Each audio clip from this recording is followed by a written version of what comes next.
오순절 성령 강림에 대해서 우리 개혁주의 입장에서 설교를 해야 되는 큰 부담이 있습니다. 오순절 성령 강림이라는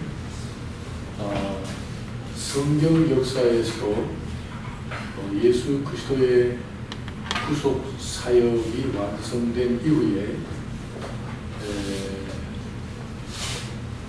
유일한 하나님의 약속이 이 성령으로 말미암아 주의 백성들에게 그리스도의 사역이 어떻게 전파되며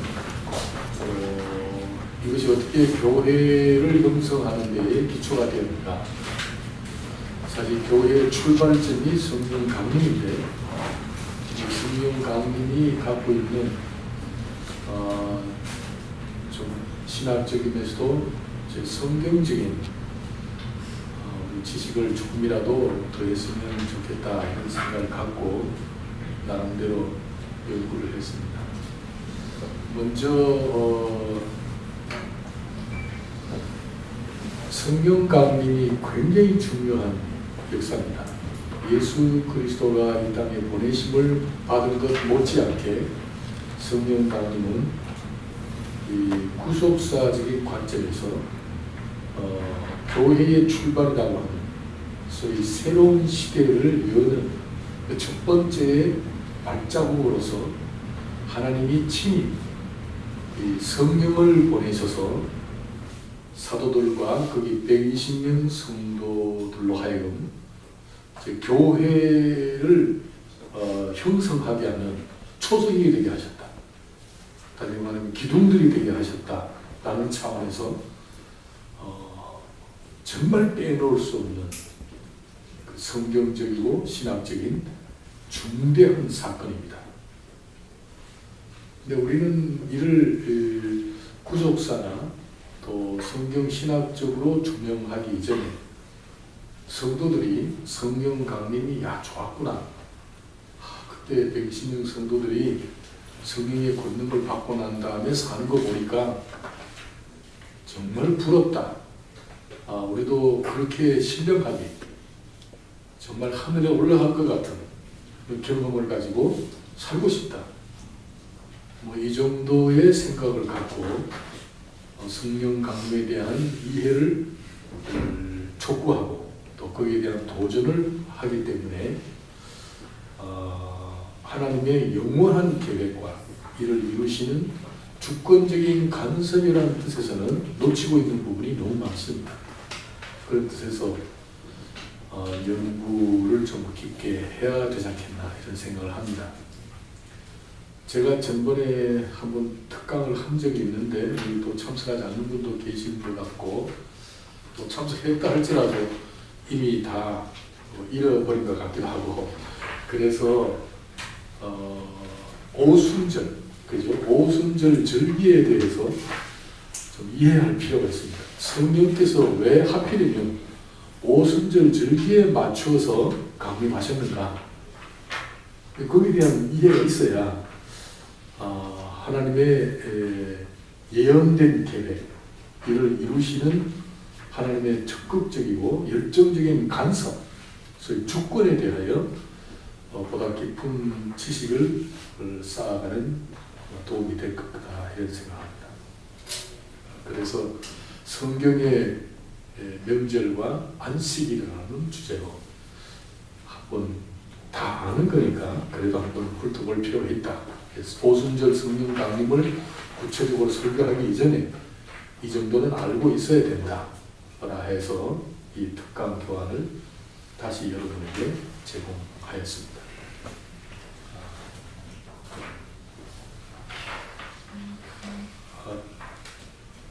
제가 계속 읽으면서 강의를 하겠습니다. 나누어드린 성경의 명절과 안식일 특강이라는 것부터 한번 살펴보겠습니다.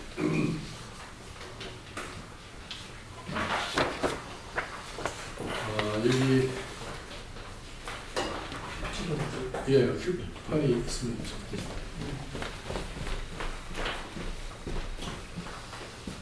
사실은요, 우리 신앙생활은 성경에 기록된 명절, 절기, 명절들을 명절답게 지내면 이 신앙생활의 거의 전부입니다. 근데 오늘 신앙생활 하는 거 보면 성경에 기록된 명절을 하찮게 여기고 그에 대한 의미도 잘 모르고 또 이를 가르치지도 않고 이건 뭐 구약의 히브리 민족의 하나의 문화의 한 전통이다. 뭐 그렇게 취급해 버려서 너무 비신학적이고 요즘 신앙이 보면 그 뿌리가 없는 정말 태평양을 떠돌고 있는 돛담배와 같은 그런 신앙생활을 하고 있는 것 같아요. 사실은 성경에 보면 출애굽이나 레위기, 민수기, 신명기 읽어보면 명절에 관한 기록이 거의 대부분입니다. 명절. 이 명절이 모두가 다 어디에 맞춰져 있느냐 하면 새로운 시대를 여시는 하나님의 계획으로 이미 성취되었지만 예수 그리스도의 구속의 완성과 더불어 성경 강림에 다 맞춰져 있다는 것을 우리가 이해를 해야 됩니다. 근데 이런 이해 없이 그냥 뭐 명절이 6월절이다, 맥주절이다, 뭐 초실절이다, 초막절, 뭐 이런 추수감사절 이런 하나의 형식을 떼우는 그런 방법으로 성도들을 훈련하고 뭐 이것을 하나의 연중 행사로 그냥 전락시켜 버리는 것은 너무 우리의 관심이 하나님께 있지 않고 인간 중심의 어떤 명절로 그냥 보내는 것 같아서 조금 마음이 안타깝습니다. 우리 개혁주의를 표방하는 우리의 입장에서라도 명절에 대한 깊은 이해를 다시 한번 해볼 필요가 있다 그런 생각이 듭니다. 여러분 성경에는 아시다시피 3대 절기가 율법으로 정해져 있습니다. 큰 명절이죠. 자, 첫 번째 6월절이죠. 두 번째 맥주절, 마지막 수장절입니다. 자, 이 절기에는 누구든지 남자라면 하는 말은 여자도 다 포함되는 겁니다. 그런데 성경은 그 인류를 대표하는 백성들을 대표하는 소위 머리에 순서상 머리에 속한 자리가 남자이기 때문에 남자라고 하는 것이죠. 꼭 남자만 이라는 뜻은 아닙니다. 백성들은 전부 다 이런 뜻이죠. 누구든지 성전에 와서 제사를 드려야 합니다. 출애굽기 23장 34절 4장 이게 다 기록되어 있습니다. 찾지는 않겠습니다. 집에 가면 다 있는 거니까요. 읽어보시고 참고하시기 바랍니다. 3대 절기하는 규례를 다 기록하고 있습니다. 특히 출애굽기 12장 1절에서 18절 전장입니다. 거의 전장은 6월절에 관한 규례가 상세하게 기록되어 있습니다. 그래서 6월절부터 한번 살펴보도록 하겠습니다. 자, 아시다시피 6월절은 출애굽과 깊은 관련이 있는 절기입니다. 그래서 오늘 우리와의 구원과 깊이 관련되어 있는 절기입니다. 그는 유대인의 명절이 아니라 오늘 우리의 구원과 깊은 관련이 있는 절기 6월절. 이때 이스라엘 남자들은 다 성전에 와서 제사를 드려야 합니다. 6월절의 기준에 출애굽한 달을 정월로 합니다. 오늘 우리가 쓰는 양력하고는 좀 다릅니다. 유대인의 명절이 따로 있어요. 절기가 6월절을 중심으로 절기가 만들어졌는데 6월절이 오늘 우리로 말하면 정월입니다. 1월입니다.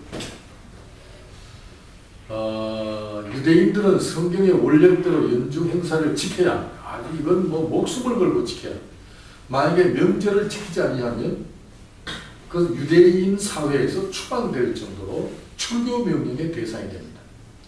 이스라엘 백성들의 생활 양식은 유월절을 중심으로 정통 문화를 형성하여 타 민족과 구별하는 잣대로 삼았습니다. 아시다시피 뭐 유월절은 그달 6월 한 날, 구속받은 날, 출애굽하던 날 14일, 그러니까 오늘 우리로 말하면 정월 14일. 그 아비볼이라고 그래요. 아비볼. 14일에 지킵니다. 단 하루에 지킵니다. 명심하세요. 6월절 절기는 14일 단 하루에 양을 잡아 제사 드리고, 이는 이스라엘이 애굽에서부터 해방된 기념일로 최대의 명절입니다. 오늘 우리로 말하면 8.15 해방일 정도 됩니다. 자유를 획득한 날입니다. 자, 이는 출애굽하는 날과 어린 양의 피를 문설주에 발라듬으로써 진노하는 천사의 칼에서 피할 수 있었던 구원을 기념하는 날입니다. 출애굽한 달 14일에, 그죠? 14일에 하루를 지키는데, 적어도 14일에 지킬 제물로서 양이나 염소를 4일 동안을 준비합니다. 준비해서 14일 밤에는 흠없고 1년 된 수양이나 염소 중 하나를 잡아 제사를 드리고, 고기는 밤에 쓴 나물과 무교분과 함께 곁들여 먹고, 허리띠를 띠고 발에 신을 신고 손에 지팡이를 잡고 먹되 아주 급히 먹어야 합니다. 천천히 씹어먹는 게 아니라 아주 급하게 먹으라 되어 있습니다. 자, 이것은 앞으로 십자가에서 피를 흘려 속죄함으로 죽으실 그리스도를 상징하여 구원을 기념하도록 하는 절기입니다.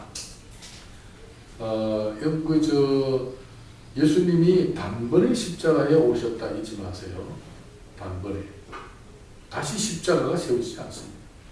그는 단번에 십자가에 오르셔서 제물이 되셨다는 것. 14일 하루에 그는 속죄 양으로서 십자가에 제물이 되셨다. 그래서 14일 하루에 지키게 되어 있다. 급히 쓴 나물과 무교분과 함께 먹고 신을 신고 지팡이를 잡고 먹어야 하는 것은 무슨 뜻이냐? 애굽 땅은 급히 떠나가야 할 곳이지 떠나면서 미련을 두어서는 안 되는 곳임을 명심하게 하는 뜻이 있습니다. 출애굽은 약속의 땅을 향해 가는 첫 걸음에 불과합니다. 앞으로 도착할 곳을 결심하게 하는 생활 양식으로 주어져 있습니다. 그리고 십자가의 구원은 천국을 향하게 하는 첫 발걸음이지 머물러 있을 수 없는 자리다.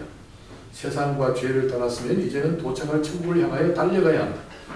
성경은 떠난 자의 삶에 대한 이야기, 인간 중심에서 하나님 중심의 생활 양식을 배우는 과정으로 삶을 이야기한다. 이게 바로 6월절 절기에서 우리에게 요구하시는 그 하나님의 생활 양식입니다. 자, 우리는 구원을 받은 걸로만 알지 구원이 갖고 있는 삶의 양식에 대해서는 우리가 잘 못 배운 것 같아요.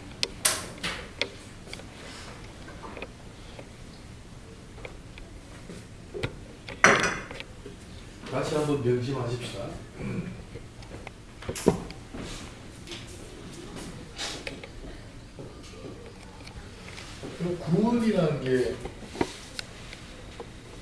구원이라는 게 뭡니까?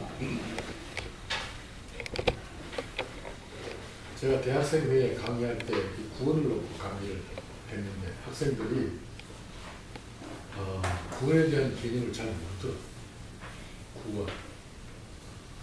구원은 개념 자체가 무엇으로부터 풀려난다는 개념이 있습니다. 그건 뭐예요? 자유라는 자유. 갈라디아서 4장에 예수 그리스도가 너에게 자유를 주셨어요. 다시는 종의 몽유를 누리지 말라. 너희를 자유케 하려고 자유를 주셨다.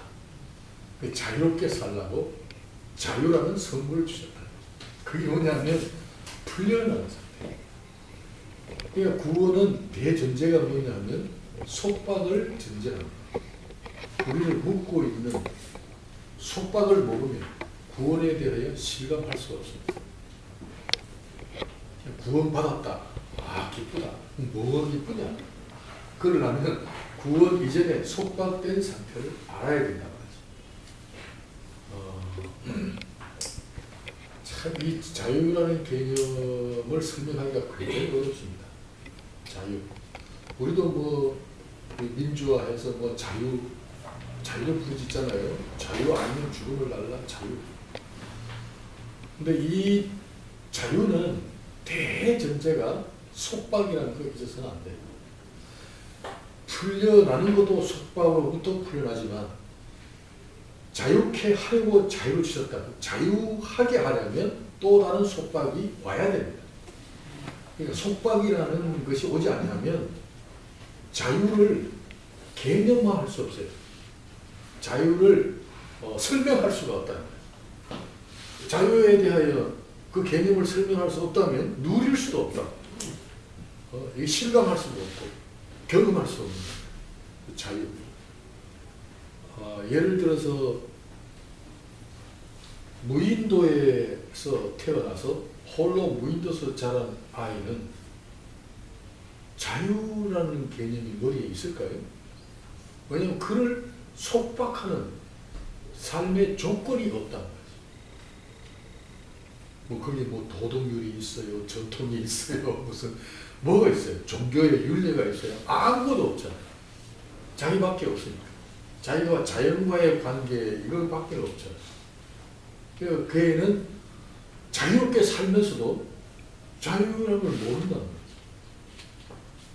거죠. 마찬가지죠. 우리 세상 사람들은 자유, 우리 기독교가 얘기하는 구원, 소위 자유를 설명해 주면 이해할까요? 이해가 안 돼요. 왜냐? 자유라니까. 마음대로 살잖아요. 세상과 한 통속이잖아요. 세상을 무대로 마음껏 살아야 돼요. 그들이 부르짖는 자유는 뭐예요? 내 마음속에 일어나는 내가 누리고 싶은 자유가 있어요. 결혼이란 속박에서부터 벗어나고 싶어. 그렇잖아요. 사랑할 때는 뭐, 니 아니면 못 산다,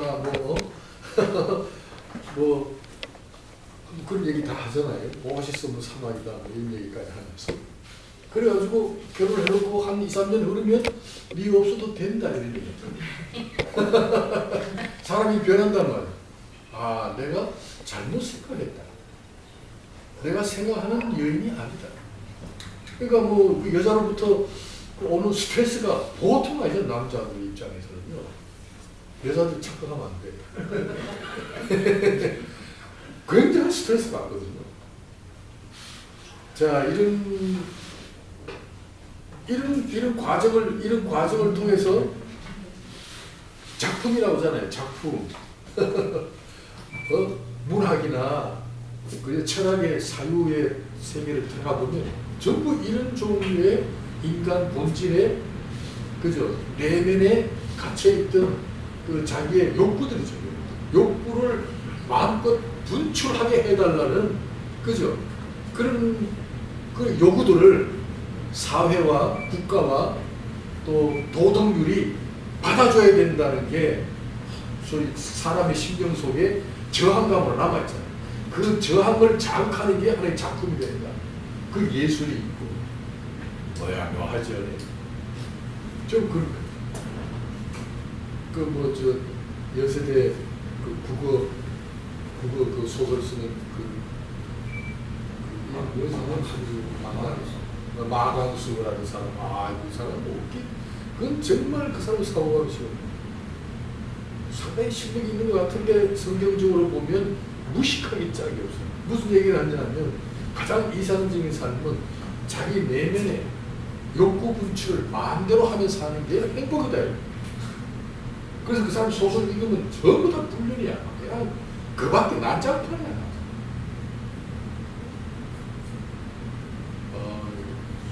그러고 법정에 서고 그렇지 않습니까?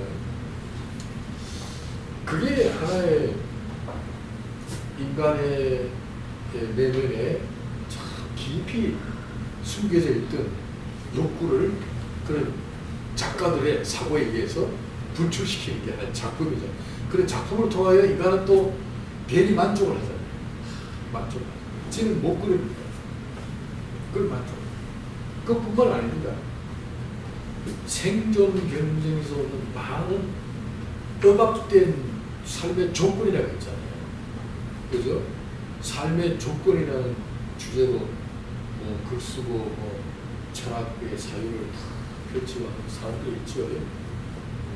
제가 작품 가운데 그 뭐예요? 욕망이라는 정착, 그 테네시 윌리엄이 쓴 건데 욕망이라는 정착, 그런 거. 그 다음에 뭐 전부 속박에 관한 거 아닙니까? 노예가 바다, 그것도 일종의 속박에 관한 거. 그 삶의 소위 투쟁을 얘기하고, 그 투쟁을 통하여 삶의 모순을 얘기하고, 삶의 부조리를 다 얘기하면서 인간이 갖고 있는 그 억압된 감정을 좀 풀어주는 거죠. 서양 사람들은 자유를 그런 개념으로 이해한다. 노동 착취로부터 자유, 정권의 억압으로부터 자유. 뭐 우리나라에 그런 거 많잖아요. 근데 이런 자유의 개념을 어디다 끌어들이느냐? 기독교 안으로 끌어들어왔다. 기독교 안으로 끌어들어와가지고 기독교 운동을 소위 사회운동으로 전개시키면서 소위 사회적 측면에서 어떤 자유를 복음과 연결시킵니다. 그 묘한 게 또 예수님 그런 말씀하셨어요. 우리가 언제 주님에게 물을 한 잔 줬으며 주님을 영접하였습니까? 질문했잖아요. 그래, 주님 하신 말씀이 어린 아이에게 물을 준 것이 곧 나에게 준 것이고, 빈궁하고 어려움에 처해 있는 이웃들에게 옷을 입혀주는 게 곧 나에게 한 것이고, 옥에 갇힌 자를 위로하는 게 곧 나를 위로하는 것이다. 이렇게 말씀을 하시다. 이거를 사회적인 측면에서 적용을 해버린 거야. 그래가지고 이 나라에 억압되고 사회 변두리에 내몰린 소위 소외된 사람들, 소외된 민중들에 대하여 기독교가 그들을 대변하고 그들과 함께 이 모든 사회적인 자유를 누리도록 앞장서야 된다. 그래가지고 뭐 보면 민중운동이라고 벌잖아. 민중운동. 민중신학이라는 게 나오잖아. 민중신학. 이해하죠? 그 민중신학에 앞장선 사람들이 다 누구예요? 그쪽 있잖아. 그쪽 계통.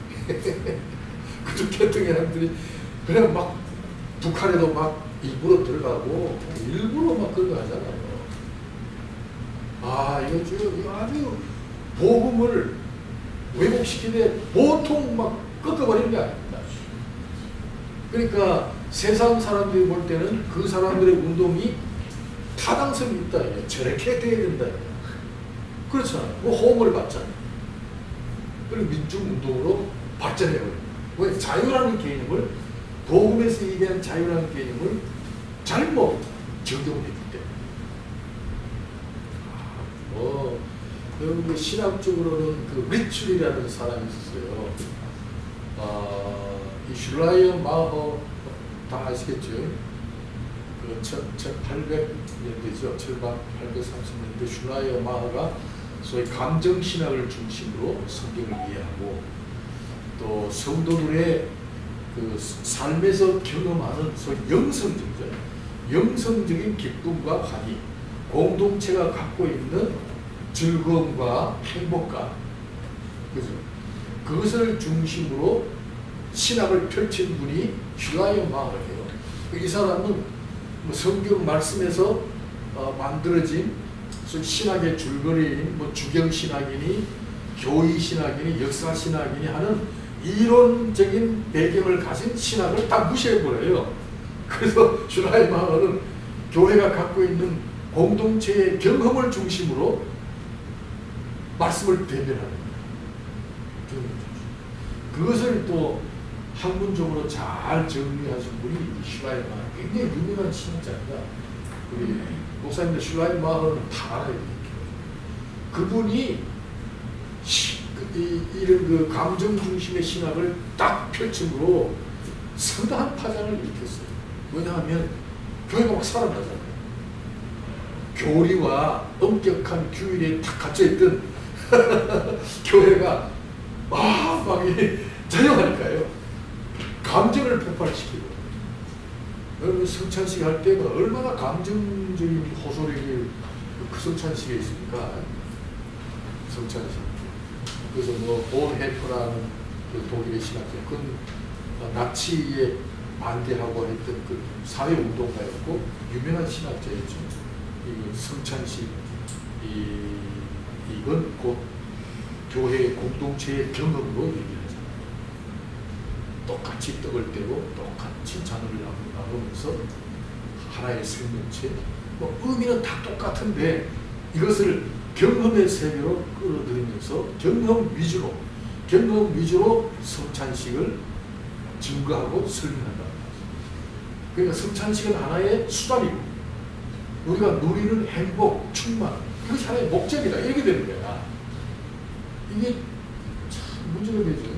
그 슐라이마허도 뭐냐면 교리, 주경, 그죠? 주경신학, 역사신학, 이런 건 하나의 이론이고, 그 이론은 적어도 우리의 행복, 우리의 만족, 우리의 삶의 희열, 이 공동체의 관계와 이 질서를 통하여 누리는 이 성도의 그 실제적인 그 화기와 기쁨, 이것을 위하여 하나의 부수적이고 아주 수단으로 동원되는 것들이지 이것은 내용이 아니다. 내용은 성도들의 경험이다. 이렇게 얘기합니다. 슐라이마허, 이 굉장한 파장을 일으켰어요. 그 이후에 나타난 신학자가 참 좋아요. 리츠이라는, 그것도 독일의 신학자, 리츠라는 사람이 굉장히 반박했어요. 굉장한 신학자예요. 반박하고 그러면서 리츠가 어떤 얘기했냐면 성경 말씀은 이것은 절대적인 진리다. 이렇게 얘기한 거야. 왜 또 이게 호소력이 있잖아요. 변치 않는다. 하나님의 언약은 변치 않는다. 이렇게 얘기하는 그게 호소력이 있어서 또 한때 글이 확 몰렸어요. 근데 문제는 이 사람이 마지막에 잘못된 거야. 그것까지는 좋았는데 우리는 예수 그리스도가 진리다. 그건 믿는다. 절대적인 가치. 그러나 우리는 예수가 진리라는 것을 어떻게 증명해야 되느냐? 그죠? 어떻게 증명해야 되느냐? 예수님이 누구냐 하는 것보다는 예수님이 오셔서 무엇을 하였느냐?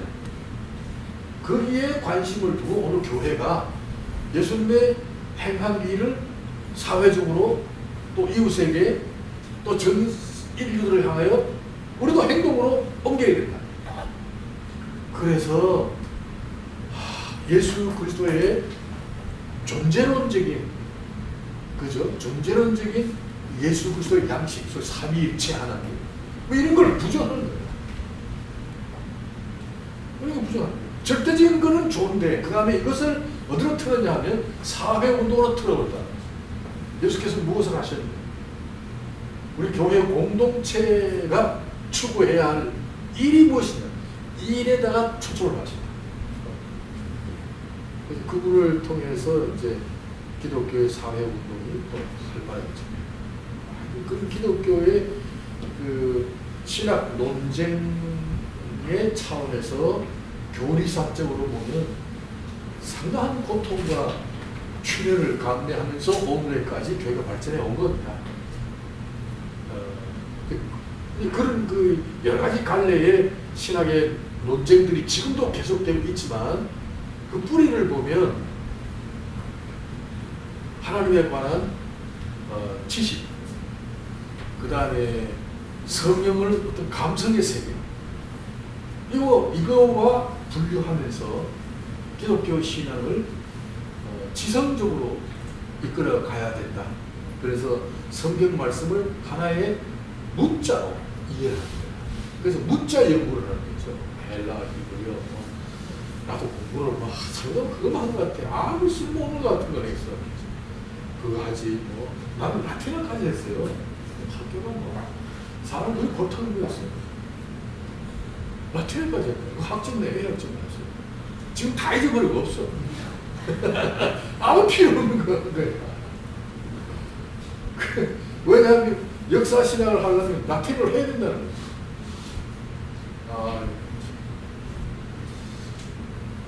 그렇게 해서 교회가 지금 저희 종교개혁자들의 외침이죠. 외침. 개혁주의 신학이라는 아주 성경의 굵직한 줄기를 가지고 있는 신학 체계를 저희 루터와 칼빈, 요한 웨슬리, 링글리 이런 그 신학자들이 모여서 만들어진 찬란한 교리가 있습니다. 이 교리는 뿌리입니다. 이거는 뿌리면 자양분이며 신앙을 성숙해 하는 하나의 줄거리가 되는 거죠. 근데 이게 허물어지고 병흠만 가지고 그 다음에 사회가 원하는 요구에 교회가 응답해야 된다는 차원에서 그 자유의 개념을 사회적인 복음으로 발전시켜버리면 원래의 구원이라는 개념이 없어져요. 원래 그런 의미에서 이 구원이라는 개념을 잘 파악해야 해요. 속박이라는 게 진짜 속박. 그럼 우리가 어디에 속박되어 있었느냐? 뭐 아시다시피 원죄라는 거 있잖아요. 원죄. 이거 참 이거 해결이 불가능해요. 원죄라는 거. 성경에서 얘기하는 거예요. 우리는 인정하고 싶지 않지만 성경은 그걸 원죄라는 이름으로 우리를 그죠? 뿌리에서부터 하나님의 형벌과 또 심판의 대상으로 탁 규명을 하는 잣대가 뭐냐? 원죄라, 원죄. 이해 안 돼도 어쩔 수 없어요. 그건 원죄인데. 성경이 그러니까 성경적으로 우리가 묶여있는 그죠? 사슬의 한 부분이 뭐냐? 뿌리가 뭐냐? 그건 원죄다. 원죄. 이 아담 할아버지가 지은 거 아니겠어요? 그러니까 뭐 우리가 그걸 방법이에요, 방법. 이거는 과거에서 아주 과거. 모든 인류는 다 원죄라는 속박에 다 갇힌 채 태어나요. 그러니까 태어나는 자연인 자체가 원죄라는 신분을 가지고 태어났어요. 그러니까 뭐 이걸 피해갈 방법이 뭐냐? 내가 지은 것 같으면 내가 어떻게 하겠는데 내가 지은 게 아니라 할아버지가 지은 거야.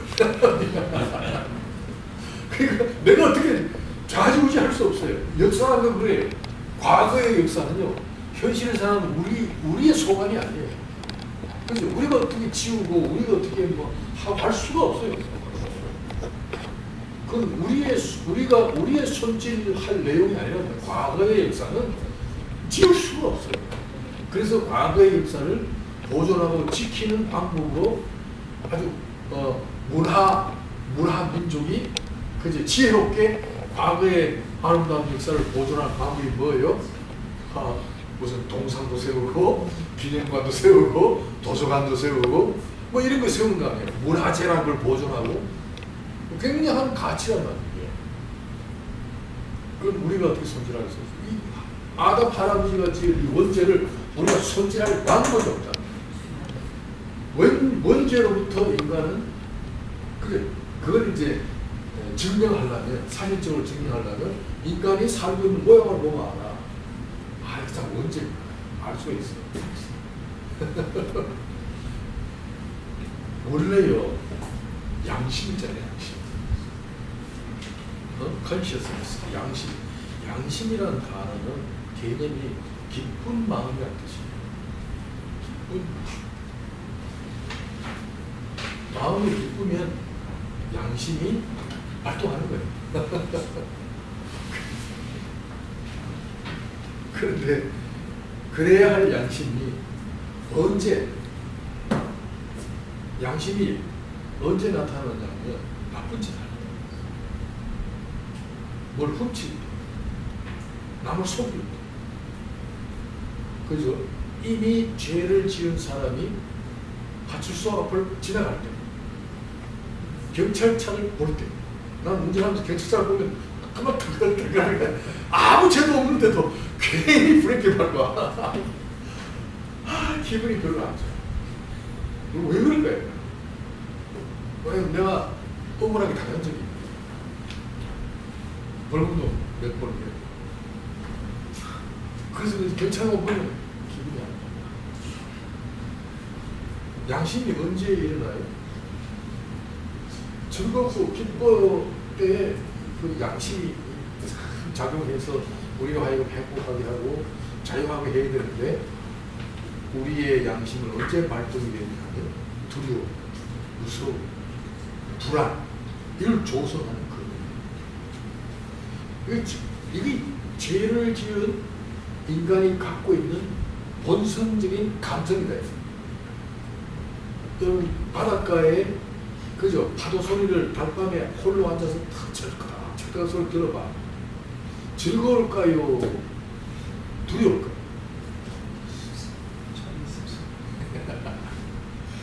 나는 그 혼자 못 있을 것 같아. 처량해서 못 있어. 고독하고. 이상해요.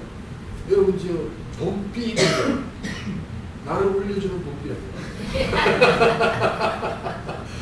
봄비 내리면 괜히 마음이 싸버렸어. 그죠? 봄비 맞으면서 그 옛날 어린 시절 때 철없이 놀던 그것도 생각이 나. 봄비가 내리면 떠오르는 어떤 사람들 있잖아요. 우비 다 그죠? 있고 요즘 우비 아니죠. 옛날 우비 있고 그죠? 안개 낀 그 가로등 밑에 딱 서 있는 장충단고 이런 얘기가 전부 다 어디서 나와요?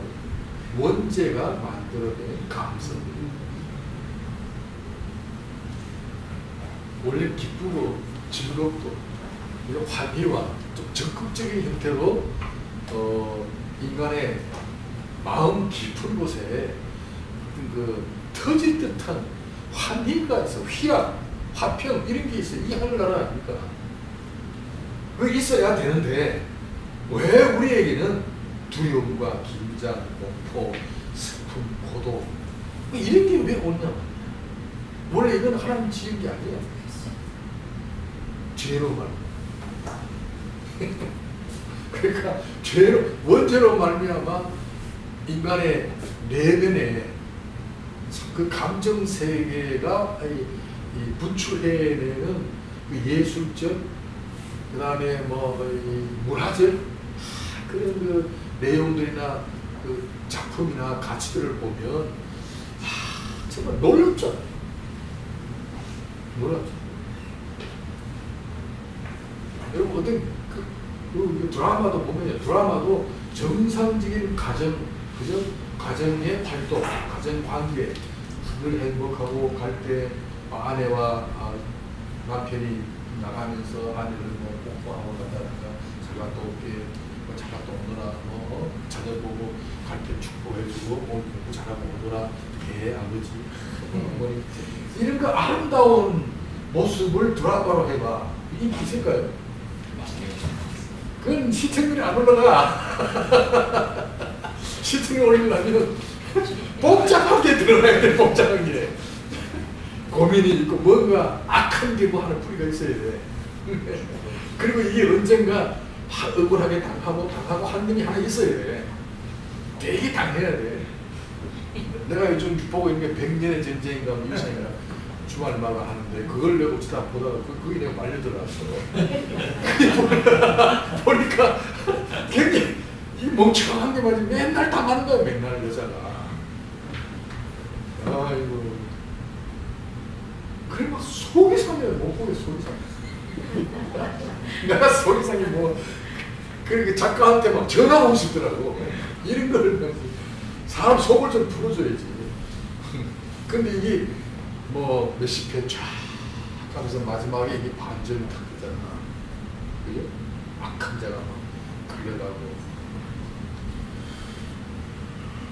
그게 참 또 어디서 뭔지 알고 보면 성경적으로 보면 죄가 만들어낸 하나의 유혹이에요. 미혹이에요. 인간은 거기에 재미를 붙여 산다는 말이야. 뭔지는. 근데 보세요. 로만 캐톨릭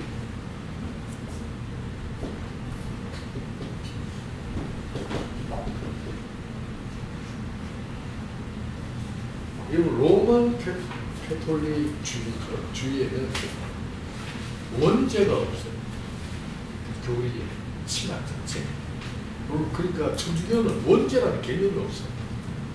그러니까 우리 개신교하고요 출발 자체가 달라. 이 구원이라는 개념 자체가 다르다. 그것도 모르고 이 교회 나오다가 또 천주교로 가는 성도들 얼마나 많아. 우리 이거 막아야 돼. 우리는 모르기 때문에. 왜 모르느냐? 안 가르쳤다. 로만 캐톨릭의 신학은 자연주의. 자연주의라는 건 뭐예요? 인간이 태어난 자연 그대로를 순수로 인정합니다. 원죄가 들어와 있다는 걸 인정하지 않아요. 하나의 순수, 자연을 순수.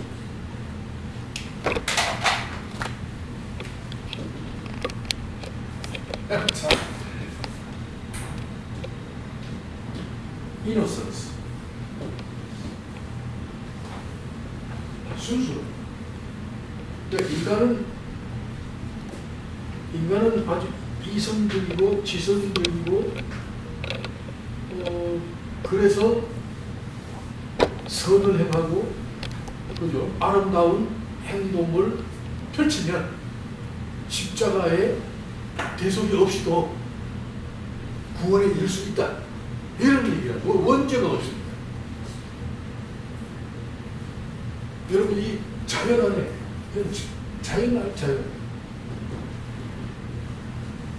자연 우리가 사는 이 세상이잖아요. 이 자연 안에 원죄가 없으니까 자연 안에 십자가에 은혜가 있을까요? 없을까요? 없습니다. 은혜라는 개념도 오직 뭐만 있어요? 순수를 추구하는 선행이 있다. 선행.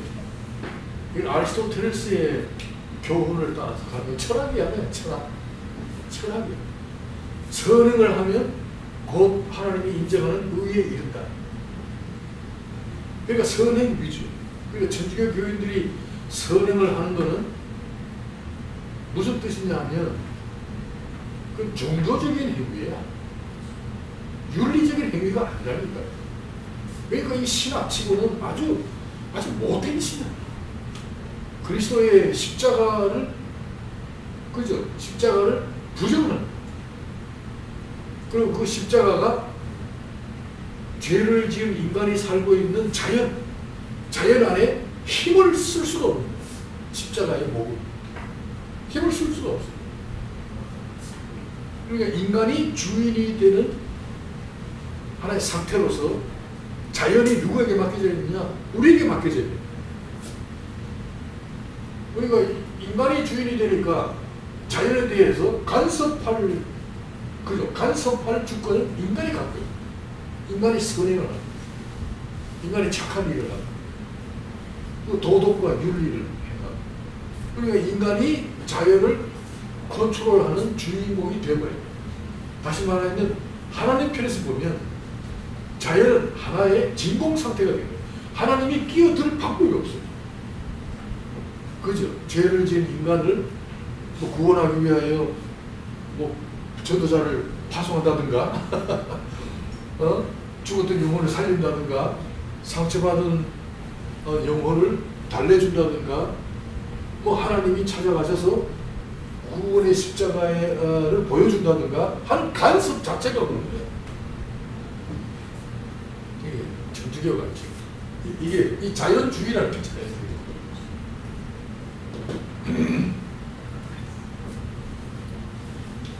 기독교 신앙에서 자연주의를 배격합니다. 우리는 자연주의를 배격합니다. 그 자연주의의 이제 기본은 뭐의 합리성이라면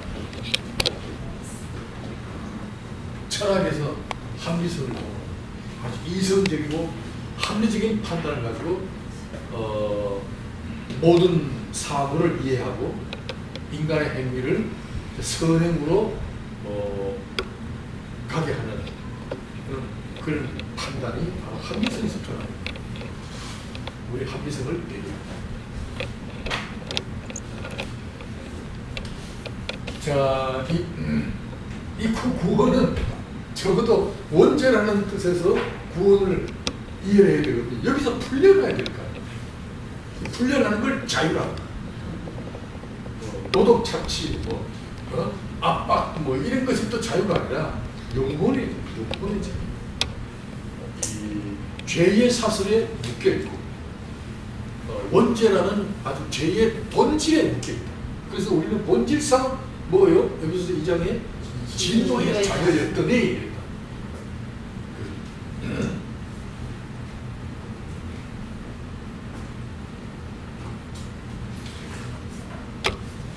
자, 원죄는 미래적으로는 또 심판하여 지옥이야, 지옥. 이대로 가면 자연주의적으로 가면 제일 끝에는 지옥이잖아. 미래에 죽고 나면 지옥의 심판에 떨어진다는 뜻에서 미래가 없는 거야. 참 이게 심각하죠. 장래가 없는 거죠. 또 현실적으로도 문제가 있는 거죠. 현실적으로서 우리 인간이 살고 있는 삶의 여러 가지 참 국면들을 딱 들여다보면 그 안에 수많은 속박들이 있죠. 생존 경쟁, 사랑의 싸움, 우정과의 싸움, 인간 관계에서 오는 시비, 얼마나 스트레스 많이 받는 일들이 있습니까? 또 질병, 환란, 재난, 이런 게 많잖아요. 사고. 이런 것에서부터 풀려나야 될 거 아니에요. 그죠? 이제 성경에 그런 말씀, 서로 언쟁적 병이 나으리라 하는 것도 일종의 자유를 위한 특권이죠. 우리 기도할 특권이 있고, 얼마든지 할 수 있단 말이에요. 하나님 우리에게 허락하신 거예요. 꼭 병이 소망 안 지금 낫는 게 아니고, 그렇죠. 그것도 우리가 주의 이름으로 보좌 앞에 나아가 우리의 질병을, 우리의 아픔을 얼마든지 기도하여 응답받을 수 있는 통로가 생긴 거다. 그건 우리가 누리는 특권입니다. 특권. 뿐만 아닙니다. 이 현실에서 오는 환난과 아픔을 우리는 다스리잖아요. 두려워하지 말라. 내가 세상을 이겼다는 말은 뭐야? 승리했다는 거예요. 그래서 복음은 원래 승리라는 개념이 있어요. 내가 복음을 부끄러워 하지 않으니 이 복음은 믿는 자에게 주시는 하나님의 구원의 은혜라. 그렇게 말씀하셨잖아요.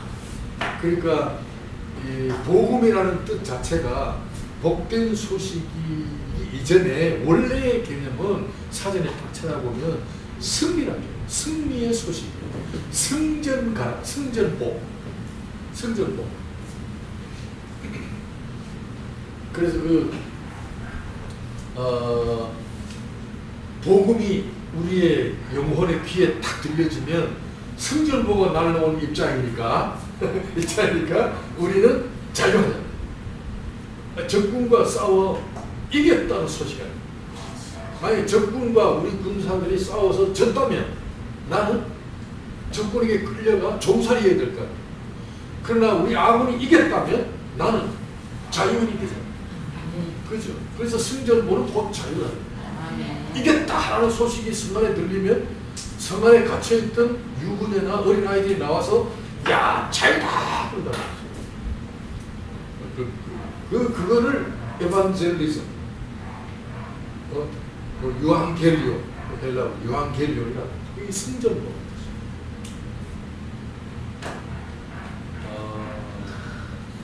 그런 뜻에서 우리 현실은 막 아픔이 있고 고통이 있고 환난이 있더라도 우리는 승전보를 접한 한 인격체이기 때문에 그 세상에 대하여 극복하고 다스리는 그죠 다스리는 승리자로서의 삶을 고백합니다.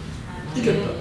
그게 뭐냐 하면 제일 비근한 예로 시편 23편 여호와가 나의 목자시니 내가 부족하면 없으리로다. 다윗이 어디서 지었느냐? 유다 광야라는 광야, 그 광야에 거칠고 난폭한 환경 속에서 그는 최대의 만족을 노리죠. 여호와가 나의 목자시니 부족함이 없다는 건 전쟁이 뭐야? 저희는 이겼다는 뜻이에요. 이겼다. 뭘 이겼다? 나는 승리하였다. 이게 부족함이 없다. 나는 이겼다. 나는 이겼노라. 싸웠노라. 이겼노라. 그냥 삶을 승리로 외치는 한 인간으로서 우리가 갖고 있는 행복이 복음 안에 있다. 그게 바로 구원이면 자유라는 자유. 그러니까 이 구원은 뭐로부터 풀려났으니까. 뭐로부터인가요? 아까 얘기한 원죄로부터, 그 다음 지옥으로부터, 현실적인 재앙과 고난과 슬픔, 괴로움, 고통으로부터잖아. 붙으니까 이 이후로는 이게 아니다. 이후로는 이거 자체가 아니다. 이후로는 뭐냐? 하나의 출발점인데 이 이후로는 구원으로부터 가나안 땅 위에서 준비해 놓으신 최대의 만족과 또 안식과 승리가 보장된 땅으로 가야 됩니다. 그래서 구원은 6월절은 가나안 땅을 향하여 출발하는 첫 번째 발걸음이지 거기서 머물러 앉아있을 그죠 장소는 아니다. 그 뜻이에요. 가나안을 향하여 가는 출발점. 그는 스타트 라인이다. 스타트 라인. To reach the Canaan, the land of Canaan. 이렇게 이해를 해. 근데 오늘 구원받은 성도들이 교회 안에서 문제는 졸고 있다는데 문제가 있는 거야. 앉아가지고 그냥 정체 때까지 앉아있는 거야. 아직도 기도해야 할 것도 많고 해야 할 일도 많고 아직도 풍성하게 누려야 할 가나안 땅이 갖고 있는 적과 꿀이 흐르는 약속이 있는데도 불구하고 그냥 비실비실하고 있다. 그 문제가 있지. 그 뜻에서 오늘 내가 6월절 절기를 그렇게 얘기를 해요.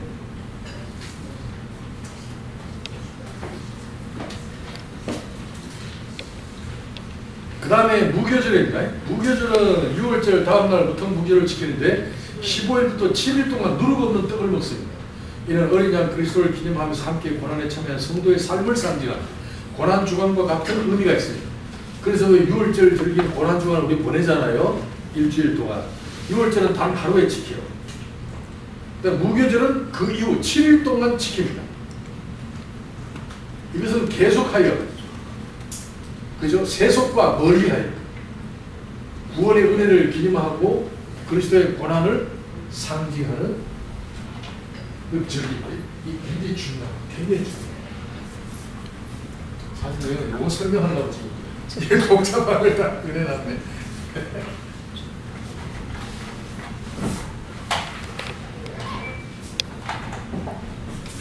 자, 보십시다. 6월절. 나 글씨가 안 좋아서 죄송합니다. 6월절은 이를 14일 하루 만에 지키죠. 15일부터 일주일간이면 21일까지죠. 맞나? 22일까지 요 일주일 동안 7일간 무교절을 지킵니다.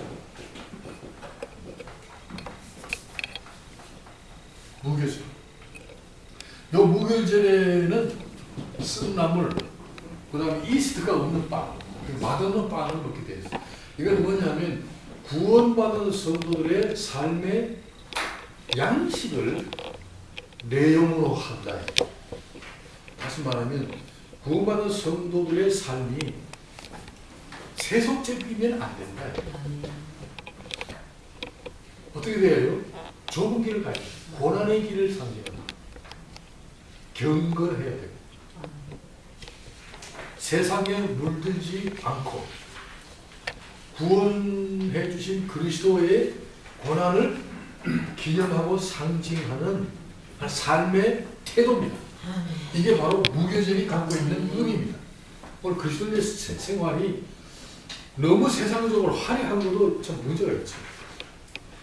그렇다고 해서 뭐 일부러 뭐 가난하고 막 어렵게 살 필요는 없습니다. 와, 여러분 이 일 잘해야 돼요.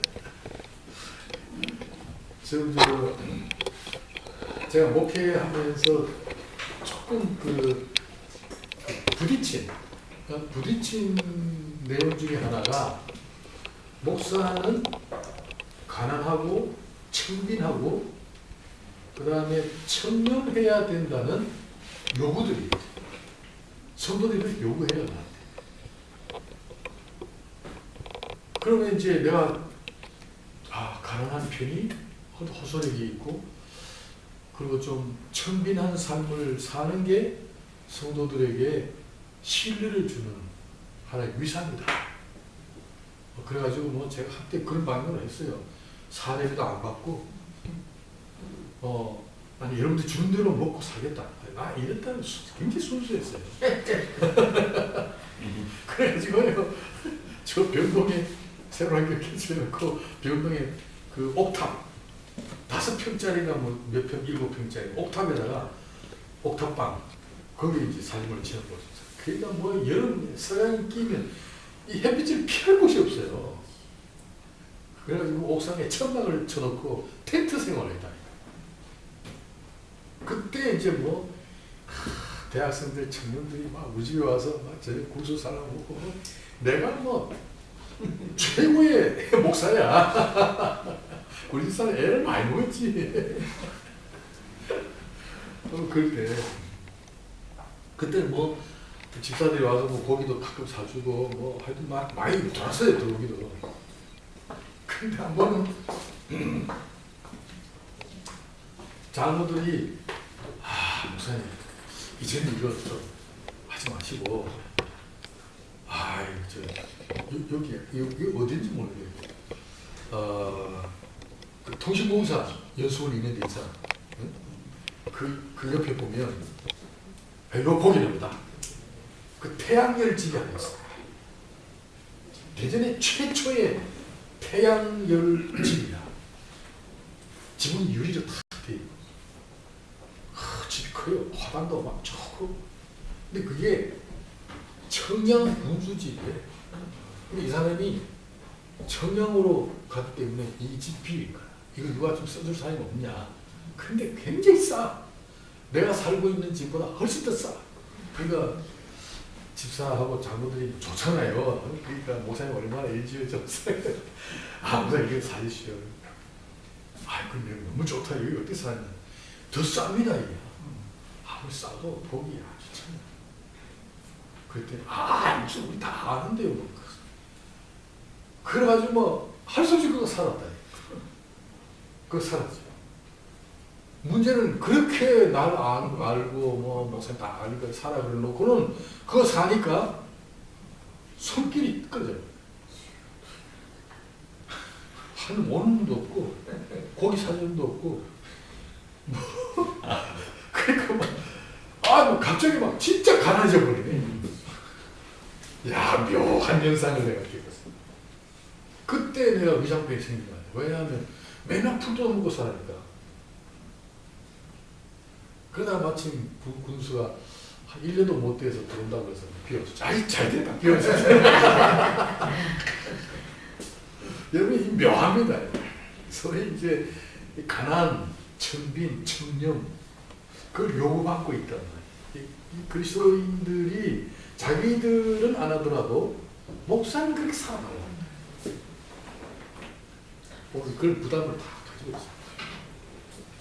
그리고 뭐 저희들이 정해놓은 게 있더라고요. 그 나중에 뭐 23편 이상 살아서는 안 되고 그 다음에 1200cc인가 뭐 이상 차 타면 안 되고 뭐 그런 게 있어요. 보니까 야 이거 참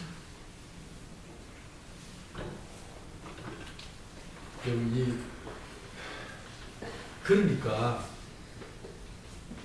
성도들의 목사를 향한 요구가 다분히 어디에 있느냐 말씀보다는 사회적인 호소력, 윤리적, 소위 도덕적 호소력을 갖기를 원해요.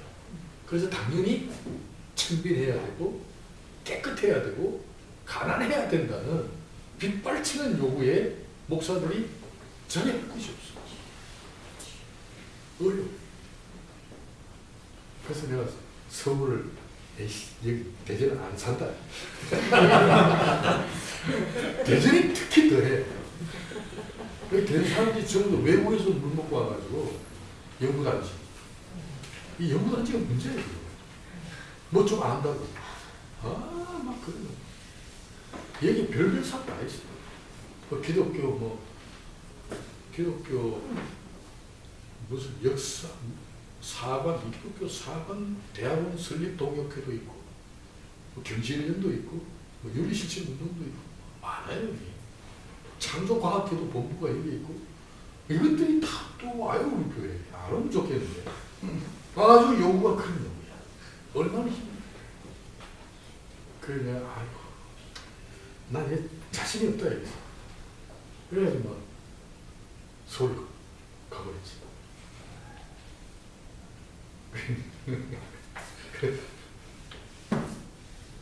서울 가서 목회하는데 또 문제가 부딪히네. 그 교회는 굉장히 정통적인 교회라 괜찮아요. 목사에 대해 근본적으로 존경하고 신뢰해. 목사의 영권에 대해서 자기들이 스스로 보존하려고 해. 상당히 좋아요. 정말 정이 넘치고 아주 시골 교회 같아. 그 큰 교회인데도. 근데 이제 내 이름이 서울 남교회 아니야. 내가 간 서울 남교회. 그런데 이 교회 이름이 남서울교회라는 게 또 있어요. 반포에 홍정길 목사. 나는 서울 남교회고 거기는 남서울교회고 여기 이름이 비슷하잖아요. 그래 극동방송에 설교가 쫙 나가잖아. 내가 주일날 아침 7시에 골든 아워에 내 설교가 쫙 나가요. 그때 뭐 설교가 뭐 영락교회로부터 시작해서 뭐 영락교회, 소망교회 뭐 이렇게 쫙 연결돼요. 그 중에 내가 탁 끼어 있어요. 7시. 그러니까 이제 설교를 딱 들으면서 이게 설교가 소리는 지르는데 보니까 뭐 그런 얄팍한 얘기가 아니고 좀 못 듣던 얘기가 많죠. 그런데 그 내용 중에 내가 이런 얘기를 했어.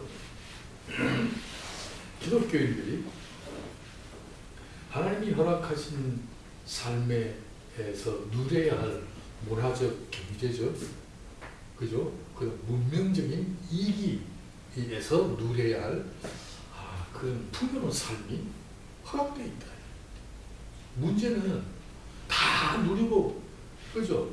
다 향유하고, 다 즐거워하되, 이 모든 게 내 손의 힘으로 얻었다 할까 하노라. 이 모든 게 내 재주와 내 능력으로 얻었다 할까 하노라. 하나님이 이것을 염려한다. 다 누려라. 그 대신에 하나님이 주신 기업이라는 생각, 절대로 버려서는 안 된다. 그렇다. 얼마든지 누려요. 대기업가도 있을 수 있고 정치가도 있을 수 있고 대통령도 될 수 있고 이 기독교인들이 사회 각 분야에서 차지해야 할 분복이 우리를 위하여 준비해 놓으신 이 참 영광스럽고 부여로운 자리가 다 있다. 뭐 그랬어. 그 대신에 하나님을 생각해. 막 그렇게 얘기하면서 뭐를 얘기했냐면 그런데 어떤 성도들의 생각성 그리고 또 이걸 실천하는 몇몇 목사님들 중에 보면 대교회의 당회자인데도 불구하고 그죠? 그리고 그 교회는 우리나라에 뭐 그래도 이름 있는 부자들도 있고 뭐 법조계 사람들도 다 모인 교회인데도 그 당회장은 지금 티코를 타고 가요. 그러면서 청빈을 외치고 스스로 나는 이렇게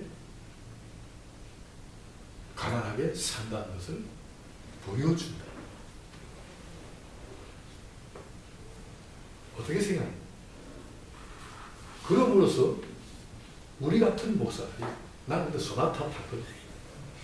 소나타 타는 목사가 상대적으로 죄인이 되는 격이 되어야 그 한 사람 때문에 이렇게 막 심각하게 그냥 입에 거품 물었어. 남을 정죄하는 격이 되어버린다. 가난한 사람들이 가난하다면 괜찮아. 그죠? 누가 봐도 정상적인 삶을 살아줘야지. 막 그렇게 내가 또 열전을 토했더니 그것 때문에 말이 많았어요. 공격도 많이 당하고 나한테 뭐 지원하는 사람도 많고 그래 한때 내가 뜬 적이 있는데 예를 들었어요. 삼성의 이건희 회장이 그죠? 우리나라 최고 부자고 전 세계적으로 부자가 한다는 사람.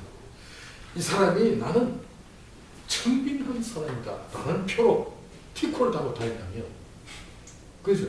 이 나라 국민들이 전부 다 그 한 사람 때문에 죄인이 된다. 얼굴을 못 든다. 사람을 부끄럽게 만든다. 사람을 아주 부끄럽게 민망스럽게 만들어버린다. 그건 죄가 아니다. 죄가. 왜 예수님께서 우리에게 교만하지 말라, 뭐 성취하지 말라, 넘어질까 두렵다, 겸손과 온유와 뭐 이런 걸 왜 요구했느냐? 여기 신앙생활 그런 게 많거든요. 나는 신앙생활을 잘한다. 나는 표시를 내잖아. 일부러 표시를 내잖아. 일부러 표시를 내면 다른 사람들에게 그게 비판하는 메시지가 되잖아. 아주 정상적인 신앙생활을 하는 사람을 죄인으로 만들어버려. 이런 경우가 얼마나 참 조심해야 돼. 그런 의미에서 이런 신학적인 논제에 대해서 우리가 이해를 많이 해야 되고 잘 가르쳐야 돼. 이 무교절이 갖고 있는 이 그리스도인의 삶의 경건성, 이 속세에 물들지 않게 하시려는 하나님의 주권적인 간섭이 이 명절을 통하여 우리들에게 호소하는 겁니다. 하나님. 그러니까 절기를 따라 살면 그야말로 행복할 뿐 아니라 천국의 상급에 이르게 된다. 우리 마음대로 할 수 없다는 거예요. 이 7일간 무교절로 지켜라. 구원받은 성도들이 지켜야 할 절기 중에 무교절이 갖고 있는 의미입니다. 자, 여기에서 14일이 여러분 14일이 십자가가 세워진 날이니까 요일 본래는 무슨 요일이에요? 금요일이죠. 금요일. 십자가 세워. 자, 15일 날. 15일 날은 예수님이 어디 계셨을까요? 무덤 안에. 16일 날, 17일 날 무덤 안에 있다가 며칠째 살아나셨어요? 3일 만에 살아났죠. 그럼 언제 부활하셨을까요? 많은 신학자들은 그 16일 날이 부활의 날일 것이다. 왜 그러냐? 성경에 보니까 이 금요, 토요 일요일 아닙니까? 그죠? 원래 안식일은 10월 토요일이잖아. 그죠? 유대인들은 토요일을 안식일 지키. 근데 성경을 보면 요 안에 중간에 무교절 안에 초실절이라는 게 또 있어요. 절기 중에 초실절이. 거기 적어놨습니다. 여기 보면 초실절.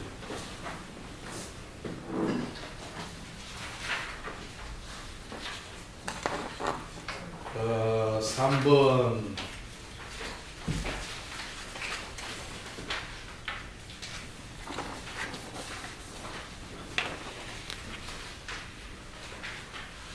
무교절 안에 초실절이라는 게 있습니다. 이게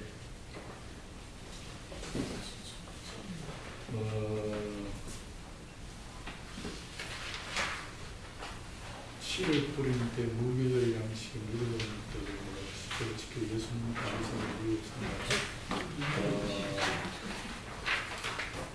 이 페이지 밑에 있나요? 네.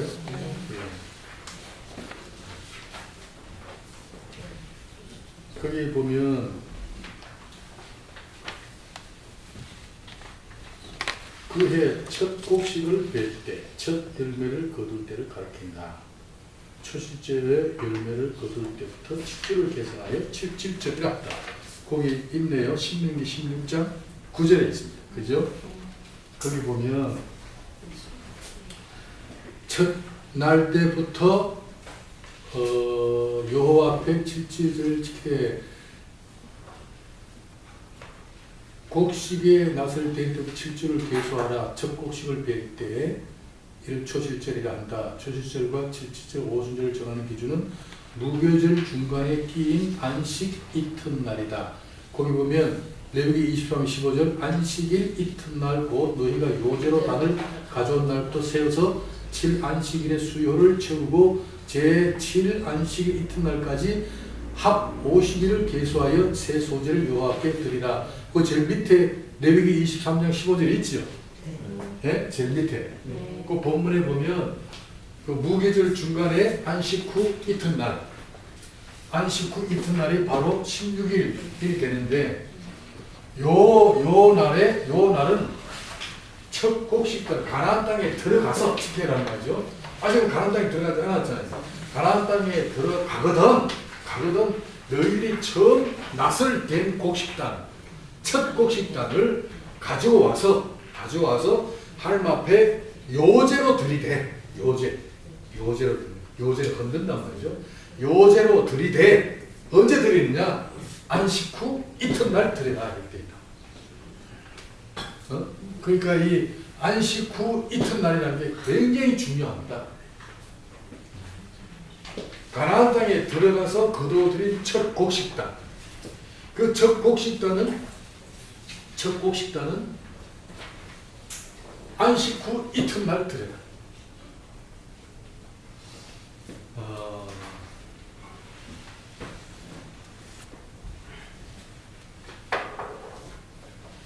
그 안식 후 이튿날은 일요일이죠.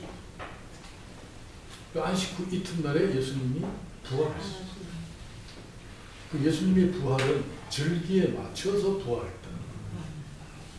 그냥 부활했기 때문에 그날이 주일이 된 게 아니고 이미 안식 후 이튿날이 새로운 날, 새 생명의 출발, 새 시대를 여는 날로서 안식 후 이튿날이 정해져 있고 그 날에 예수님께서 구속의 완성을 선포하시는 부활을 일으키셨다. 이 부활의 날입니다. 안식 후 이튿날.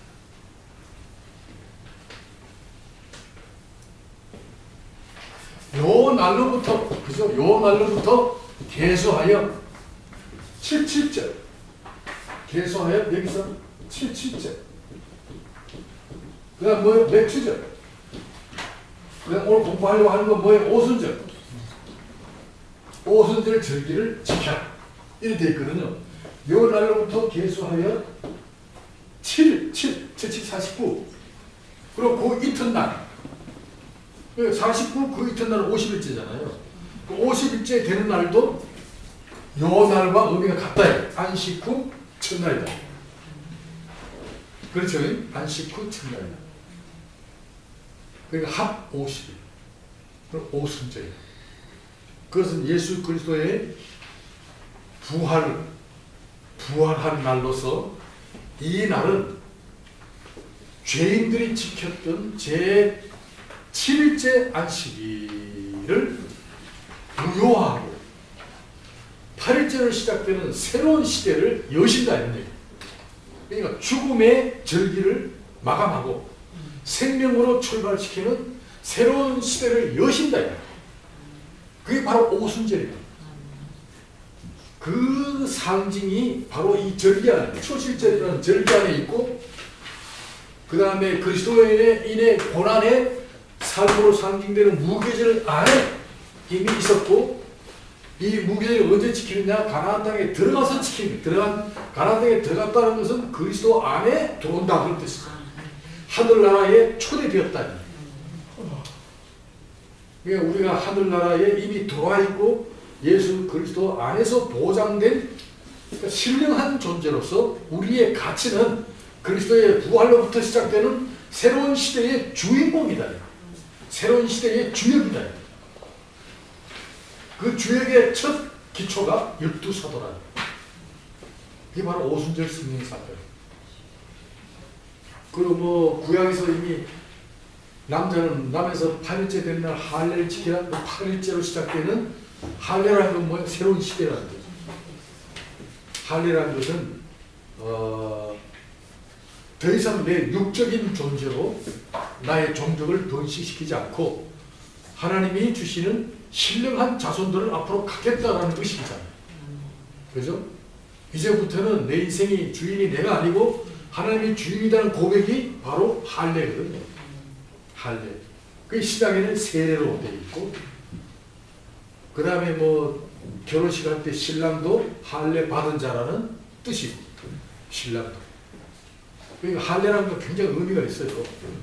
아브라함이 할례를 받은 후에 나이 100세 될 때에 이삭을 취했고, 할례 받기 이전에 취한 이스마엘은 그건 하나님이 인정하지 않다. 그 약속이 아니다. 그런 뜻이 다 어디에 초점이 되어 있느냐? 안식 후 첫날 여기 되어 있다.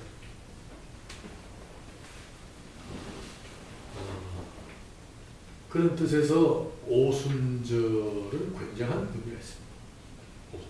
새로운 시대를 여는 절기. 그때 성령이 강림하신다. 그러니까 부활도 안식 후 첫날, 오순절 성령 강림도 안식 후 첫날. 새 시대를 여시는 그리스도의 구속의 완성의 날, 부활. 그 다음에 이 부활의 새 시대를 구체적으로 인류의 역사에, 인간들의 영혼 속에, 관계와 만남 속에 새 시대를 열게 하시고 새 시대의 새로운 질서와 통치권 아래 백성들을 모으시는, 사방에서 백성들을 모으시는 것이 바로 교회다. 그게 성령 강림의 의미입니다.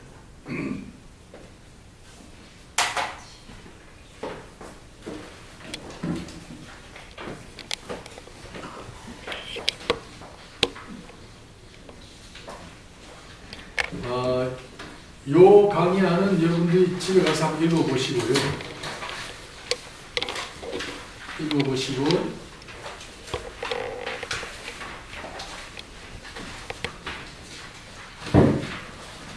뭐 뒤에 뭐 많이 썼네.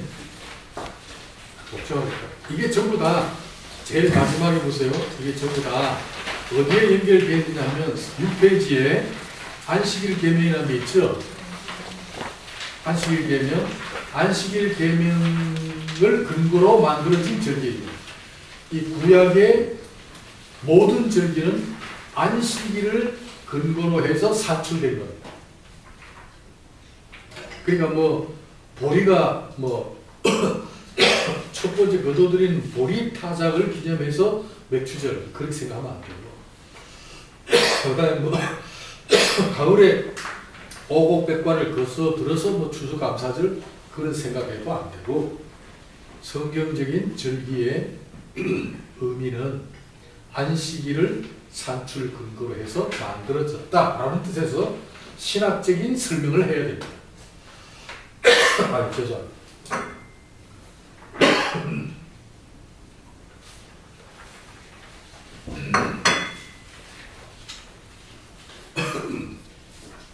안식일 한번 여러분이 설교를 한번 하시면 좋겠어. 안식일에 대해서.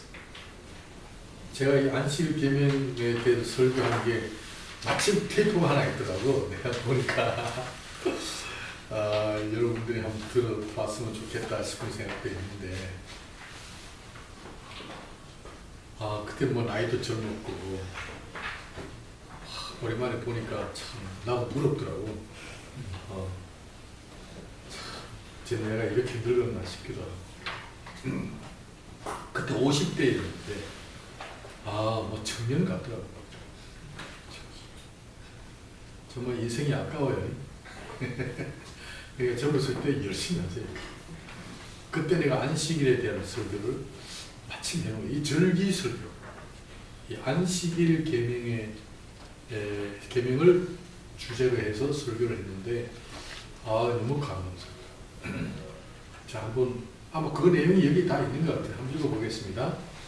자, 안식일 계명은 율법의 계명이 아니라 창조의 사역에 속하는 질서의 근원이다.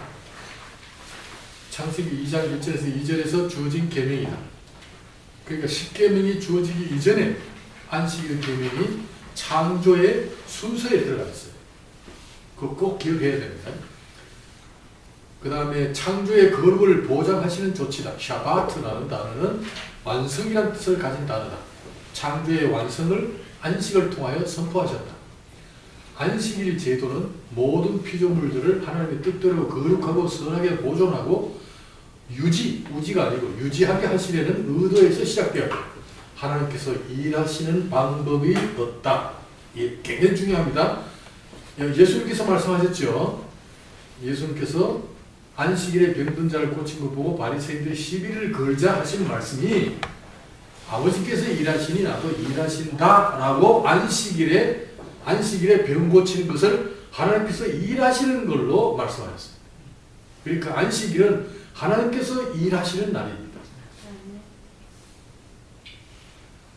그 다음에 이 샤바트라는 안식이라는 단어는 휴식, 정지, 고요라는 개념도 있지만 완성이라는 뜻을 또 가지고 있다. 다시 말하면 창조는 6일 동안 다 만들어졌지만 제7일째 안식이 만들어지기 전까지는 거룩하지도 않고, 그죠? 거룩하지도 않고 이 거룩을 보존해야 될 방법도 없습니다. 아직도 미완성된 창조의 사역으로 남아있을 때에 하나님이 창조의 완성을 놓고 쉬셨다라고 하시면서 안식일 제도를 인간들에게 명령하셨는데, 이 날을 거룩하게 보내라. 다른 날과 달리 구별하여 거룩하게 지내라. 그리고 안식일 명령을 하셨습니다.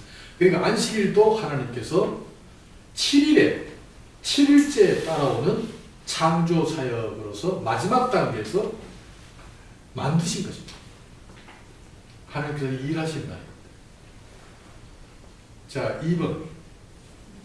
안식일은 하나님의 나라를 경영하는 영원 속의 궁전과 같다. 거룩은 시간에 적용되는 의미이다. 인간은 먼저 거룩을 경험한 후에 세상 역사를 시작하기로 되어 있었다. 시작이 거룩한 안식이다. 천지 만물을 맡기시기 전에 안식부터 취하도록 정하셨다. 인간에게 있어서 행복의 조건은 세상의 물질보다 더 존귀한 것은 하나님과 함께 거룩한 시간을 보내는 것이었다. 안식은 궁극적으로 하나님 나라에서 갖는 최상의 만족과 행복을 보장해 줍니다. 안식은 평화, 고요, 휴식과 같은 상태다. 적과 꿀이 흐르는 약속의 땅은 안식의 땅이다. 출애굽의 목적지다. 적대 세력이 없고 해하는 것이나 사망이나 애국하는 것이나 아픈 것이 없는 곳이다. 하나님의 나라가 이루어지는 곳이다. 다윗처럼 성경의 인물들은 다 안식을 갈구하며 살았다. 여호와는 나의 목자시 내가 부족함이 없으리로다. 그가 나를 초장해 주시고 쉴만한 물가로 인도하시는 쉴만한 물가 메누하 쉴만한 물가 곧 평화와 영생에 충만한 곳을 말한다. 역사가 시작할 때 우주 안에는 오직 안식일에만 거룩함이 있었다. 거룩함의 신성을 안식일의 시간 안에 두시고 역사를 시작하셨다. 이 굉장히 중요한 얘기입니다. 그렇죠? 그리스도의 사역은 모든 것을 거룩함에 맞추어 실행하신 것이다. 요한복음 10장 17절 이하의 말씀 참고하시고 거룩은 소속되었다는 뜻이다. 구별의 의미를 갖는다. 죄로 말미암아 창조의 질서가 거룩함으로부터 이탈되어 오염되고 부패해졌다. 거룩함이 사라지니까 진리와 생명의 경계선이 무너져 버렸다. 거기서 자연과 초자연이 생겨났고 이원론의 이단 사상이 싹트기 시작했다. 죄가 빚어낸 겁니다. 이건 제가 한 강의 드린 적이 있습니다. 자, 3번. 하나님은 재창조의 역사를 시작하실 수밖에 없으셨다. 제8일로 시작되는 새 생명의 역사는 부활을 시작으로 하는 거룩과 의의 나라다. 안식 후 첫날 곧 새 생명의 역사를 계획하신 대로 주님이 부활하셨다. 교회는 거룩함을 완성해가는 훈련 장소다. 성화의 훈련이 제공되는 곳이다. 안식일은 거룩한 날이다. 시간의 거룩을 보호하고 지키고 확대한 명절이다. 영혼과 관련된 날이다. 이 날은 비유하고 오염된 물질과의 관계를 끊고 시간의 궁전 안으로 들어와야 한다. 안식일은 시간의 소중함을 깨닫게 하는 날이다.